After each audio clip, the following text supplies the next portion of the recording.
69,000 शिक्षक भर्ती मामले पर मुख्यमंत्री योगी आदित्यनाथ ने बैठक की। शिक्षा मंत्री और विभाग के अफसरों के साथ मीटिंग की। कहा कोर्ट के निर्देश के अनुसार ही काम हो। यूपी के डिप्टी सीएम केशव मौर्य ने की सीएम योगी की तारीफ। कहा देश में योगी जैसा दूसरा मुख्यमंत्री नहीं, उनकी अगुवाई में यूपी में सबसे अच्छा काम हुआ। कल बीजेपी में शामिल हो सकते हैं सीनियर जेएमएम नेता चंपई सोरेन। कुछ और बागी विधायक भी हो सकते हैं शामिल। आज सुबह ही दिल्ली पहुंचे हैं झारखंड के पूर्व मुख्यमंत्री। बीजेपी में शामिल होने की अटकलों के बीच चंपई सोरेन ने खुलकर दिखाए बागी तेवर। ट्विटर पोस्ट में लिखा, मुख्यमंत्री रहते मेरा अपमान हुआ, आत्मसम्मान पर लगी चोट से भावुक हूं।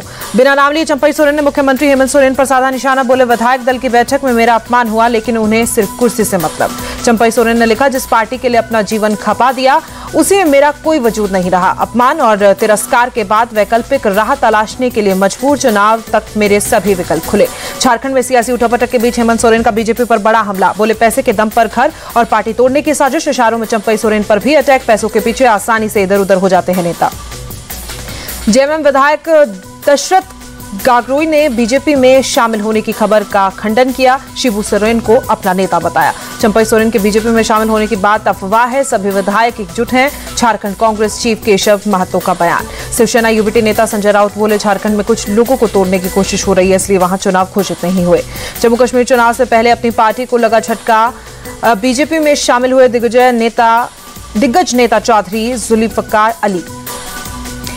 जुल्फिकार अली बोले, बीजेपी की नीतियों से हुआ प्रभावित, बीजेपी की जनता को न्याय दे सकती है। चुनाव को लेकर जम्मू कश्मीर बीजेपी की बैठक। रविंदर रैना बोले, बीजेपी मैदान में उतर गई है। उमर अब्दुल्ला के सपने कभी पूरे नहीं होंगे, जनता ने उन्हें नकारा है। बीजेपी महासचिव तरुण चुग।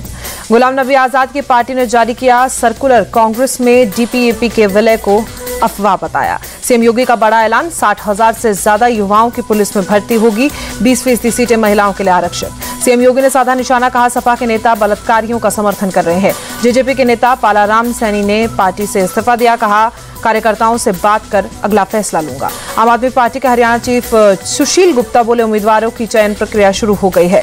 दिल्ली के मंत्री गोपाल राय का बयान, 20 अगस्त के बाद ऑटो ड्राइवर से बातचीत शुरू करेंगे। कर्नाटक बीजेपी और जेडीएस नेता कल करेंगे प्रोटेस्ट। मुख्यमंत्री सिद्धारमैया का इस्तीफा मांगेंगे। कोलकाता के आरजीकर मेडिकल कॉलेज में लेडी डॉक्टर के रेप और मर्डर पर सुप्रीम कोर्ट ने स्वतः संज्ञान लिया। 20 अगस्त को चीफ जस्टिस की बेंच करेगी मामले की सुनवाई। तीसरे दिन की पूछताछ में सीबीआई ने आरजीकर कॉलेज के पूर्व प्रिंसिपल से फोन कॉल और चैट की डिटेल मांगी। मोबाइल कंपनी से भी फोन कॉल का ब्यौरा मांगा गया। सीबीआई ने पूर्व प्रिंसिपल संदीप घोष से पूछा, डॉक्टर की मौत की खबर मिलने के बाद क्या किया, किससे संपर्क किया और परिवार को 3 घंटे बाद जानकारी क्यों दी। संदीप घोष के जवाबों और ट्रेनी डॉक्टरों के बयानों को मैच करेगी सीबीआई। फोन कॉल और चैट डिटेल का भी मिलान होगा। मृतका की मां का बड़ा खुलासा। का अस्पताल ने बेटी के बीमार होने की जानकारी देकर फोन काट दिया। दोबारा फोन करने पर खुदकुशी की बात कही। ममता बनर्जी पर फूटा पीड़ित मां का गुस्सा। कहा अब तक एक आरोपी की गिरफ्तारी के सिवा और कुछ नहीं हुआ है। मुझे पूरा भरोसा है कि इस घटना में कई और लोग शामिल थे। प्रोटेस्ट को रोकना चाहती है मुख्यमंत्री। कोलकाता पुलिस पर भी पीड़ित मां ने सवाल उठाए हैं। कहा मामले को रफा दफा करने की कोशिश की जा रही है। जल्द से जल्द पोस्टमार्टम कराकर शव को हटाना चाहती है पुलिस। मृतक डॉक्टर के पिता बोले, हमें सीबीआई जांच के नतीजों की उम्मीद, विभाग या कॉलेज से किसी ने भी हमारा सहयोग नहीं किया। बंगाल पुलिस पर बरसी बीजेपी नेता लोकेश चटर्जी। कहा थोड़ी सी मदद करती तो न्याय तुरंत मिल जाता। अगर ममता बनर्जी सीएम बनी रही तो दूसरा बांग्लादेश बन जाएगा बंगाल। बीजेपी नेता गिरिराज सिंह का बयान। अहमदाबाद को गृह मंत्री अमित शाह ने तोहफा दिया। 1000 करोड़ की विकास परियोजनाएं लॉन्च की। अहमदाबाद में अमित शाह ने ऑक्सीजन पार्क और झील का उद्घाटन किया। सीएम पटेल मौजूद रहे। अमित शाह की देशवासियों से अपील, एक पेड़ मां के नाम अभियान के तहत पौधारोपण किया। अमित शाह ने 188 हिंदू शरणार्थियों को सीएए के तहत नागरिकता दी। कहा पीएम मोदी ने इनको न्याय दिया है। अमित शाह ने मुस्लिम समाज को भरोसा दिया है। कहा सीएए से किसी की नागरिकता नहीं जाएगी। कुवैत के क्राउन प्रिंस से मिले विदेश मंत्री एस जयशंकर। द्विपक्षीय मुद्दों पर चर्चा हुई। कांग्रेस सांसद राहुल गांधी ने पीएम पर साधा निशाना। कहा यूपीएससी की जगह आरएसएस के जरिए लोक सेवकों की भर्ती, संविधान पर हमला। मुंबई में ऑल इंडिया सुन्नी जमीयत उलेमा की बैठक। वक्फ बोर्ड संशोधन बिल पर हुई चर्चा। जेपीसी मेंबर जगदम्बिका पॉल शामिल हुए। बैठक के बाद बोले जगदम्बिका पाल, सभी को अपनी बात कहने का अधिकार है। अगले 3 महीने तक सभी से बात करेंगे। यूसीसी को लेकर all India Muslim personal law board का बयान। यूनिफॉर्म या सेकुलर सिविल कोड तो वांछित है और न ही स्वीकार्य। जम्मू में लड़कियों ने बीएसएफ जवानों को बांधी राखी, संकटों से रक्षा की कामना की।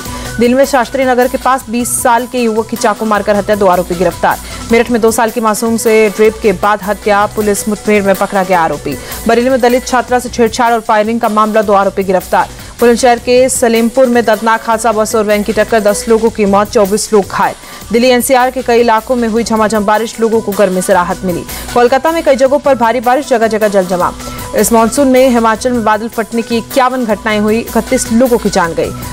रूस के पूर्वी तट पर भूकंप के झटके महसूस किए गए, रिक्टर स्केल पर तीव्रता 7.0।